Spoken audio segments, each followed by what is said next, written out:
Hello नमस्कार जय हिंद मित्रों। आज है 3 जून और 3 जून के कुछ महत्वपूर्ण करंट अफेयर्स के प्रश्नों के बारे में हम चर्चा करेंगे। आज का पहला प्रश्न है अपना, हाल ही में G7 नेताओं के समूह में किस देश के प्रवेश का विरोध किया है? तो इस प्रश्न का राइट आंसर सी होगा, रूस। अब देखो बात यहाँ पर G7 की आई है, तो साथियों ये प्रश्न बहुत ही ज़्यादा चर्चा में है और करंट अफेयर्स का एग्जाम में चाहे कोई भी एग्जाम हो, यहाँ से एक प्रश्न आपको देखने को मिलेगा 100%। तो क्यों ना इसका पूरा निचोड़ आज निकाल लेते हैं। आज का करंट अफेयर्स इस एक प्रश्न में से ही निकाल लेते हैं। ध्यान से देखना, ये 5 मिनट इस प्रश्न की आपको एक नंबर दे के जाएगी एग्जाम में। सबसे पहले हम G7 की बात करते हैं। तो भाई G7 में 7 देश शामिल है। वो कौन कौन से देश है इसका आपको पता होना चाहिए। ऑप्शन में 4 दे दिया जाएगा और पूछा जाएगा इसमें G7 का कौन सा देश सदस्य नहीं है। तो इसके G7 के सदस्य देश है France, Canada, Germany, Italy, Japan, United kingdom और यूनाइटेड स्टेट। अब G7 की स्थापना कब हुई? तो G7 की स्थापना हुई थी 1975 में, ये भी आप ध्यान रखना। अब साथ G7 का जो सम्मेलन है, जो इस बार 2020 में G7 का जो सम्मेलन है, 46वां सम्मेलन होना था अमेरिका में, जिसको स्थगित कर दिया गया है कोरोना महामारी के चलते। इस बार कौन सा सम्मेलन होता? तो ये 46वां सम्मेलन होना था। तो भाई 46वां सम्मेलन अमेरिका में होना था। तो इसका 45वां जो सम्मेलन है वो कहाँ पर हुआ था, ये भी पता होना चाहिए। तो 45वां जो सम्मेलन है वो फ्रांस में हुआ था। कहाँ पर हुआ था? फ्रांस में। वहाँ पर भारत ने भी, वहाँ पर जो बैठक हुई थी उसमें भारत के प्रधानमंत्री नरेंद्र मोदी जी ने भी वहाँ पर भाग लिया था।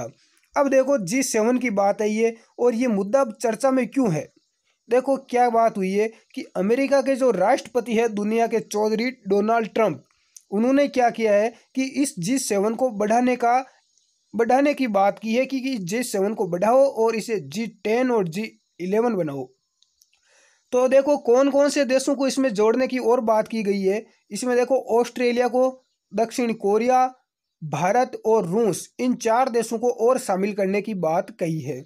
लेकिन जो रूस की बात आई है तो बाकी जो देश है इसके सदस्य, उन्होंने रूस को इसमें शामिल करने का विरोध किया है। ठीक है, तो देखो इसकी स्थापना की बात होती है तो 1975 में हुई थी। तो 1975 में इसकी जब स्थापना हुई थी तो क्या इसमें 7 देश सदस्य थे?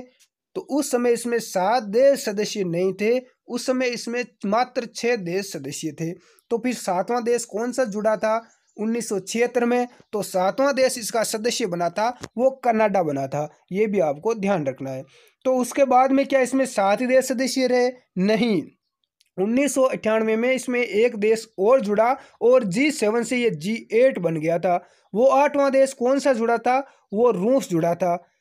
तो आप बोलोगे सर अभी तो 7 देश है, इसमें रूस शामिल ही नहीं है। हाँ, लेकिन 2014 में रूस को इससे बाहर कर दिया गया था। बिल्कुल ठीक है, यहाँ तक समझ में आ रहा होगा आपके।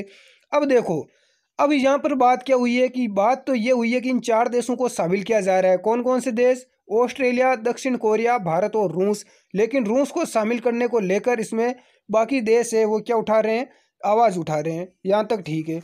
अब देखो बात क्या है कि अमेरिका है, इसको शामिल करना क्यों चाहता है रूस को? इसके देखो कई रीज़न है, मैं इसका अलग से वीडियो बना दूंगा। इसका कारण यही है कि अमेरिका में अब राष्ट्रपति के चुनाव होने, तो डोनाल्ड ट्रंप क्या सोच रहे हैं कि रूस, क्यों ना हम रूस को भी इसमें शामिल करें और हो सकता है कि इसकी मदद से कुछ आर्थिक मदद मिल जाए या कुछ, जिससे अमेरिका के राष्ट्रपति डोनाल्ड ट्रंप इस चुनाव को जीतना चाहते हैं। अब देखो बात क्या है, भारत को क्यों शामिल किया जा रहा है, ये यहाँ पर महत्वपूर्ण है कि दुनिया की ताकत बन चुके हैं कौन कौन से देश वर्तमान में?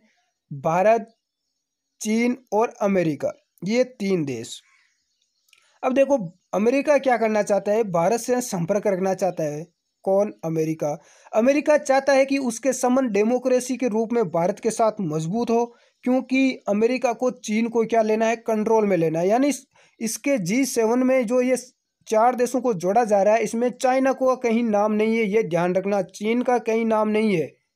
तो भारत को इसके लिए इंडिया की डेमोक्रेसी को मजबूत करना होगा, इसको दम देना होगा। तो भारत की डेमोक्रेसी उच्च होगी तो चाइना को क्या कर सकेंगे? हम कंट्रोल में कर सकेंगे। इसमें विकसित देश भारत को और विकसित करना चाहते हैं, क्योंकि भारत एक क्या है? शांति प्रिय देश है। बात यहाँ पर साथियों रूस की आई है। रूस की राजधानी मॉस्को है, मुद्रा रूबल है और राष्ट्रपति है व्लादिमीर पुतिन। तो ये जानकारी आपको अच्छी लगी होगी तो लाइक करें, वीडियो को ज़्यादा से ज़्यादा शेयर करें। बढ़ते हैं अगले प्रश्न की ओर साथियों। प्रश्न संख्या 2 ये अपना, अंडमान और निकोबार कमांड के कमांड इन चीफ कौन बने हैं? तो यहाँ के कमांड चीफ बने मनोज पांडे। इसका राइट आंसर ए होगा। तो अंडमान निकोबार समूह की बात आती है तो यहाँ की राजधानी है पोर्ट ब्लेयर। यहाँ का जो उच्चतम न्यायालय है वो कलकत्ता उच्चतम न्यायालय है और इन दोनों को अलग करता है 10 डिग्री चैनल। अगला प्रश्न है अपना, एविफेविर कोरोना वायरस की दवा का परीक्षण किस देश ने किया है? तो इस देश का परीक्षण किया है, सफलतापूर्वक किया है, वो रूस ने किया है। इसका राइट आंसर ए होगा। अगला प्रश्न, भारतीय हॉकी संघ ने खेल रत्न पुरस्कार 2020 के लिए किस खिलाड़ी का नाम भेजा है? तो इस प्रश्न का राइट आंसर भी होगा, रानी रामपाल का भेजा है राजीव गांधी खेल रत्न के लिए। इस प्रश्न को आप ध्यान रखना, ये स्पोर्ट्स की दृष्टि से बहुत ही ज्यादा महत्वपूर्ण प्रश्न है। रानी रामपाल को नाम आगे भेजा गया है। अगला प्रश्न, हाल ही में इस्पात मंत्रालय का पदभार किसने संभाला है? तो देखो, हाल ही में जो इस्पात मंत्रालय है इसका एक नया पदभार संभाला है, वो इसका राइट आंसर ए होगा, प्रदीप कुमार त्रिपाठी। बढ़ते हैं प्रश्न संख्या 6 की ओर। किसने सूक्ष्म लघु मध्यम उद्यम को सशक्त बनाने के लिए चैंपियंस प्लेटफॉर्म को लॉन्च किया है? तो इस प्रश्न का राइट आंसर डी होगा, इस प्लेटफॉर्म को प्रधानमंत्री नरेंद्र मोदी ने लॉन्च किया है। आज का आपके लिए प्रश्न है, इसका जवाब हमें कमेंट बॉक्स में देना है। किस राज्य ने कोरोना वायरस का नकारात्मक प्रमाण पत्र जारी किया है? यानी नकारात्मक जो प्रमाण पत्र है उसको अनिवार्य किया है। ए है गोवा, बी है सिक्किम, सी है पश्चिम बंगाल, डी है गुजरात। इस प्रश्न का उत्तर हमें कमेंट बॉक्स में देना चाहती हूँ। तो आज का ये वीडियो कुछ महत्वपूर्ण प्रश्न थे जो एग्जाम की दृष्टि से मैं लेकर आया हूँ। वैसे तो मैं बहुत सारे प्रश्न लेके आ जाता। आशा करता हूँ जानकारी आपको अच्छी लगी होगी। धन्यवाद। जय हिंद। मिलते हैं अगली क्लास में।